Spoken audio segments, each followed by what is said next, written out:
Hello once more, fellow inhabitants of planet Earth. Thanks for coming. I am AncientSwan, and in the interest of wasting absolutely 0 more seconds, let's dispense with pleasantries and introductions and just get right started. Nestled in the sweaty, bug-infested armpit of planet Earth lies one of history's greatest lost civilizations. Deep in the Amazon rainforest, a place so dense it feels like the forest is trying to eat you alive, lies one of humanity's greatest secrets, Kuhikugu, an ancient city swallowed by nature and forgotten by time. If this was a game of hide-and-seek, Kuhikugu would be the reigning champion for around 1,000 years. This is the story of a city and ancient civilization that challenges what we thought we knew about the Amazon and its people. For centuries, the Amazon was considered an untouched wilderness, a vast expanse of unspoiled nature. Western historians thought the Amazon was just a big leafy void, a green nightmare where the only culture was fungi growing on a log. It was believed that its dense foliage and harsh environment made it unsuitable for large, complex societies. The idea that tens of thousands of people could survive, let alone thrive out here, was as ridiculous to many people of the 20th century as waking up one day without a head. But then, along came a discovery which had great joy kicking that misconception in the balls, a groundbreaking discovery which turned earlier assumptions on their heads. Discovered near the headwaters of the Xingu River in modern-day Brazil, Kuhikugu is the site of one of the Amazon's greatest lost civilizations. Broadly speaking, the name Kuhikugu doesn't refer to just one city, but actually to a massive archaeological complex. What we call Kuhikugu was an interconnected network of about 20 settlements spread across 20,000 square kilometers and was inhabited for over 1,000 years, from around 500 AD to around 1500 AD. Less broadly speaking, and by that I mean as narrow as my mindset can cope with, and more strictly speaking, like when my wife ties me to the bedposts, the name Kuhikugu belongs to its main center and largest city, the remnants of which can now be found on the shores of Lake Dorado in Brazil's present-day Xingu National Park. At its peak, it is thought that Kuhikugu could have been home to up to 100,000 people. That's the population of a mid-sized city crammed into a jungle so unforgiving it could probably eat concrete. The real credit for rediscovering Kuhikugu goes to the Kikuro people, the descendants of its ancient inhabitants. The Kikuro are an indigenous group that has lived in the region for generations. Working alongside anthropologist Michael Heckenberger, the Kikuro helped piece together this lost civilization. Heckenberger, by the way, had spent years looking for lost civilizations, dodging jaguars and insects the size of house cats. Snakes and then leaves that just look like snakes, only to realize the Kikuro already knew where the city was. Yeah?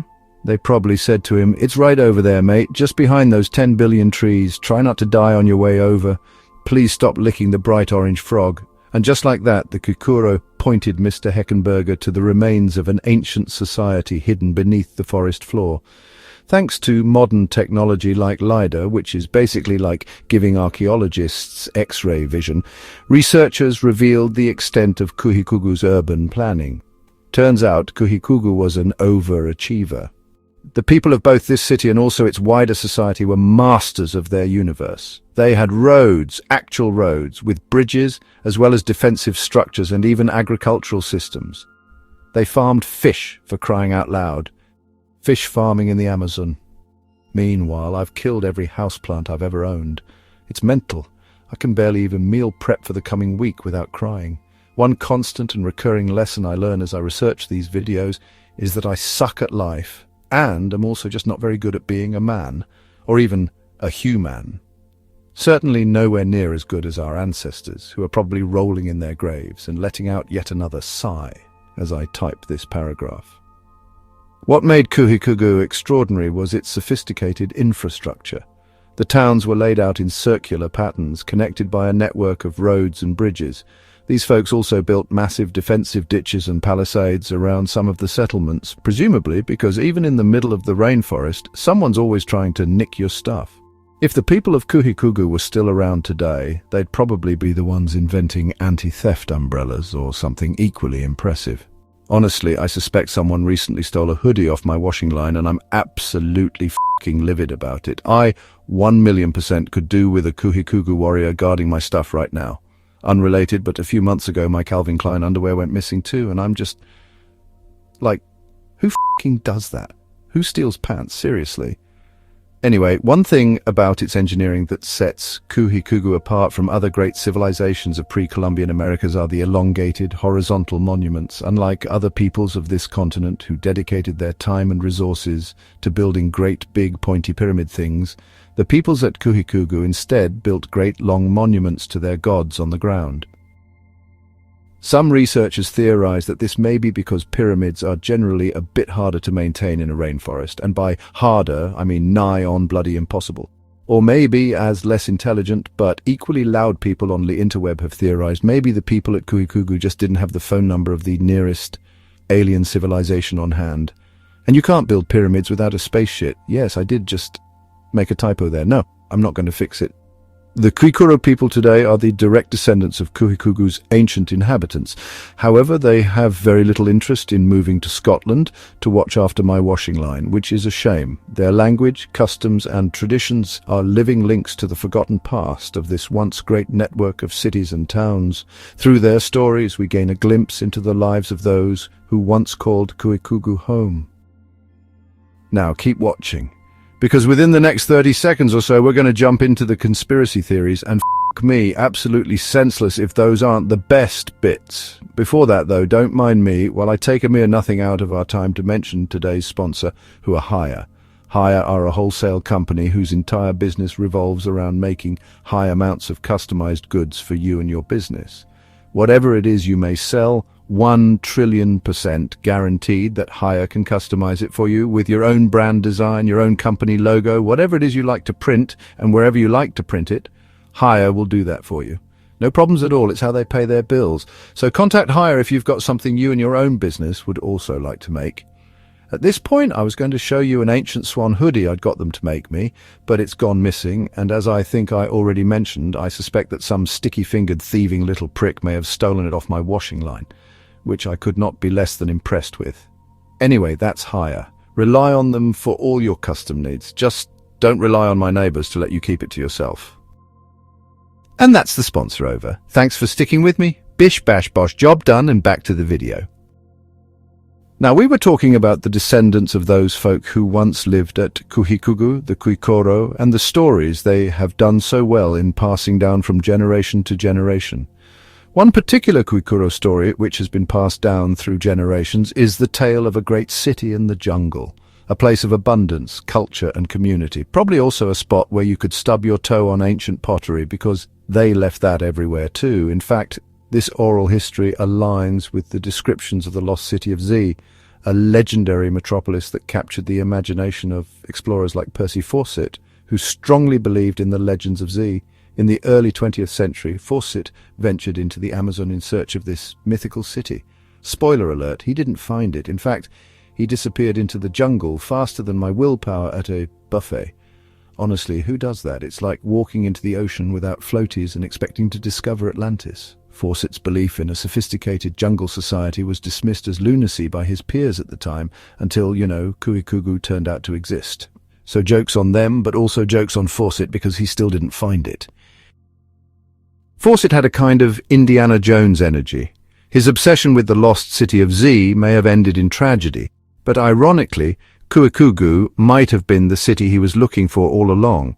Talk about bad timing. It's like showing up at the airport a century after your flight has left.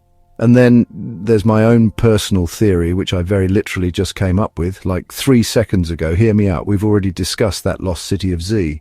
But what if this was also the site of that other great, almost mythical, lost great city, El Dorado? Keep hearing me out as I read from the first paragraph of El Dorado's Wikipedia page. El Dorado is a mythical city of gold, supposedly located somewhere in South America. The king of this city was said to be so rich that he would cover himself from head to foot in gold dust before diving into a sacred lake to wash it off.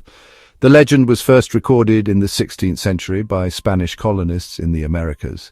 They referred to the king as El Dorado, the Golden One, a name which eventually came to be applied to the city itself. Why have I come to the conclusion that this may also be the location of El Dorado? One reason, the name of the lake sitting by the ruins of Kuhikugu. It's called Lake Dorado, and that's all the proof I need. Dorado? Dorado, Dorado, Dorado. Think about it. Don't they sound similar enough to be related? I've chosen to decide that all signs point to yes. Think about it again. Ancient city lost in the Amazon. Check. Got a lake? Also check. Got a name that sounds the same? Checkity, checkity, check, check. And therefore, I think it's fair to say, with absolute conclusive proof, that we have now found the site of the mythical city of El Dorado, and also the lost city of Z, which, as it turns out, are both one and the same place. Bet you weren't expecting to discover this revelation today, were you? Bish, bash, bosh, job done. Happy to add to the lost civilization's conspiracy pyramid. You can thank me later. The discovery of Kuhikugu has had profound implications for our understanding of the Amazon and its history. It challenges the notion that the rainforest was a pristine wilderness untouched by human hands. Instead, it reveals that the Amazon was home to complex societies that shaped the environment around them. Archaeologists were shocked to find that the ancient inhabitants of Kuhikugu weren't just surviving, they were thriving, they were innovators, they were masters of the environment around them. Instead of bulldozing the forest into submission, they worked with it. They built dams, irrigation systems, and massive earthworks. They even improved biodiversity in the rainforest. That's right, they actually made the Amazon better. Meanwhile, I'm over here accidentally destroying ecosystems by microwaving my leftovers in plastic and clutching at my crappy, biodegradable, soggy paper straws like it makes a difference. The people at Kuhikugu cultivated the land in ways that enhanced the land and created what some researchers call an Amazonian Anthropocene. This name comes about as a result of what we now know as terra preta, meaning black soil, or what is known to the Kikuro as jepe. Terra preta is a man-made type of fertilizer used by the indigenous Amazonians for thousands of years before Europeans arrived. It is made by mixing manure, broken pots, charcoal, bones and compost into the natural, infertile soil, thereby making the soil far more fertile, just like your sister, and perfect for growing crops and keeping a civilization sustained, also like your sister. This was how the peoples of the rainforest were able to grow food for so many thousands of people. The invention of terra preta is one of humankind's greatest inventions, even if most of us don't know that yet. Satellite images of the area reveal that even today, hundreds of years after these people disappeared, the soil here is still far more pristine and fertile than the uncultivated areas that surround it. But what happened to Kuhikugu? Why did this advanced civilization fade into obscurity? Well, imagine some people you've never seen before, from a land far, far away, start showing up uninvited, with guns, germs, and steel. That'll do it. You see, when the Europeans showed up, they didn't just bring their awkward fashion choices, they also brought diseases that wiped out indigenous populations faster than you can say smallpox. It's a tragic chapter in our history that underscores just how interconnected and fragile societies can be. Climate change may have played a role too, though we're still debating whether the ancient peoples annoyed Mother Nature quite as much as we do today. Although Europeans did not directly spread their dirty, rotten, filthy, shitty diseases to the people at Kuhikugu, they did pass them on to those who were trading partners of Kuhikugu, who then passed it on to the people living here, because sharing is caring. By the time the first Europeans, such as the Spanish conquistadors, did finally make it to this wee part of the jungle, this civilization at Kuhikugu was already on its last legs, and their world was already crumbling around them. The records of these conquistadors do provide some insight into what they were lucky enough to witness, though the use of the word luck doesn't mean much to this sentence. They witnessed a great civilization's very final, very last dying breaths. By the time the next bunch of whiteys arrived to have a wee look-see, the area had already been consumed and covered over by the rainforest. Yet Kuhikugu is not truly lost. Its legacy lives on in the Kikuro people, in the stories they tell, and in the land they continue to nurture. It reminds us that the Amazon is not just a wilderness, it's a cradle of human ingenuity and a history of lost civilizations. Kuhikugu invites us to reconsider the way we view history and the world around us. What other secrets lie hidden within the depths of the Amazon, waiting to be discovered? And then, one day, many centuries later, I happened, and I made this map. Much of the footage you've been watching in this video comes from my own self-made map, many of which I can't stop making because I'm addicted to world building and learning the histories of these places as I do it. It's just a thing I have. My autism runs riot and you can't stop me. I like to build my cities here and reimagine how the world might be today if places like these had never been abandoned. If you also would like to know, then feel free to follow the link in the description below where you can download this map for free. And while you're at it, also don't forget to like and subscribe to this video and channel if you had fun, that is. However, if you didn't, then don't. It's that simple, and life do still be like that. Now, for the map information, would you like to know some? Sure, I guess we can do that. Would be rude of me not to. 3, 2, 1, here we go. Climate 11 to 27 degrees Celsius. Buildable area 73%. Outside connections, roads, rail, boaty, boats, air, power, natural resources. Wheat 218 square kilometers. It's a jungle out there, 281 kilotons, ore 163 kilotons, and oil 185 kilotons. Terrain Flatty McFlatface. And that's it, folks. That's all for Kuhikugu or El Dorado or the lost city of Z or whatever other name you like to call it. Did you know about Kuhikugu before this video? Did you learn something? I hope so. Did you believe everything? I hope not.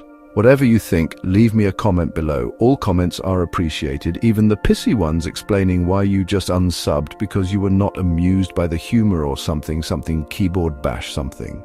If you are still watching at this point, then thank you so much. And now go watch another video. The next one will be out in a wee jiffy. Just watch this space. Thanks again. See you next time. Peace, love, and Kuhikugu. Good. Bye.